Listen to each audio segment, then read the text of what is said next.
Bom dia, irmãos, sejam bem-vindos a mais um Café com o Pastor. Hoje eu tenho o prazer de estar aqui de novo e gostaria de compartilhar um texto das Escrituras que infelizmente tem sido muito mal usado, por várias pessoas em várias realidades e igrejas diferentes. É o texto de 2 Coríntios, capítulo 3, versículo 17, que diz o seguinte: Ora, o Senhor é o Espírito, e onde está o Espírito do Senhor, ali existe liberdade. Muitos têm usado esse versículo para justificar ações de oração, de adoração, de dons espirituais que são estranhos à palavra e que causam algum tipo de confusão na igreja ou algum tipo de estranheza nas nossas vidas cristãs. Mas muitos têm usado esse texto para dizer: não, se aqui habita e age o Espírito de Deus, eu sou livre para fazer qualquer coisa, seja no meio do culto, seja no meio do louvor, seja na nossa adoração em casa, nossa vida particular. O Espírito de Deus me dá liberdade para fazer aquilo que eu acho que eu tenho que fazer, mesmo que não esteja na palavra de Deus, porque eu sou livre no Espírito. Então, será que é isso mesmo que o texto está dizendo? E a gente vai descobrir pelo contexto que não. Se a gente voltar alguns versículos antes, nós vamos ler aqui a partir do versículo 13 o seguinte: Não somos como Moisés, que colocava um véu sobre a face para que os israelitas não contemplassem o resplendor que se desvanecia.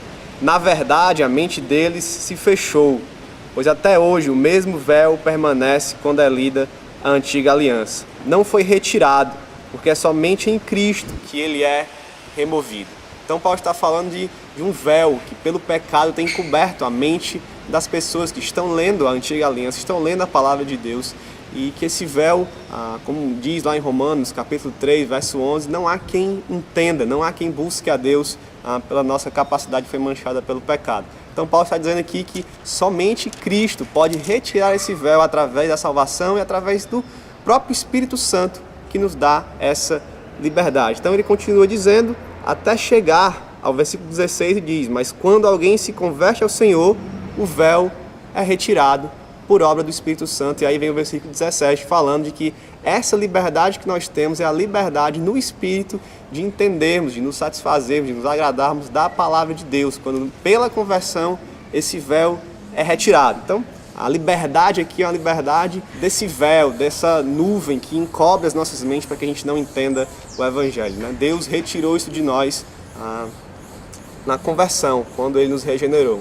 Então, o próprio Jesus Cristo vai falar que a obra do Espírito, em João 14, é que ele vai vir até nós para nos lembrar daquilo que Jesus nos disse. Então, o Espírito não age contrário à palavra, ele só pode agir como Deus também, porque ele é Deus, ele só pode agir em favor da palavra de Deus. Então, ele não vai inspirar ou motivar ninguém a fazer nada estranho à palavra. Então, nós não temos essa liberdade de fazer aquilo que nós queremos ou desejamos simplesmente porque o Espírito está agindo. Nós somos livres por causa da conversão, mas somos livres para nos submetermos à vontade de Deus. Então, 3 aplicações para nossas vidas, Primeira, nós não podemos fazer tudo aquilo que nós queremos fazer. Nem no culto público, nem na nossa vida diária, nós não temos essa liberdade no Espírito. Segundo, essa liberdade é fruto da conversão, não para fazermos o que quisermos, mas de um coração que é convertido para obedecer ao Senhor em amor e para viver para a sua glória, vivendo de acordo com a sua vontade que está revelado nas Escrituras. E terceiro, Deus não se agrada de uma vida que, mesmo com boas intenções, vive de maneira diferente, ou cultua de maneira diferente, ou adora de maneira diferente, e ainda mais usando uma justificativa de que isso é pelo Espírito de Deus. O Espírito de Deus também é Deus e só age na mesma vontade que Deus o Pai age, que Deus o Filho age. Portanto, nós devemos honrá-lo, adorando, louvando, cantando, orando, vivendo com nossos dons somente como diz nas Escrituras Sagradas. Essa é a liberdade que nós temos de entender, viver e praticar, nos alegrar na palavra de Deus. Amém.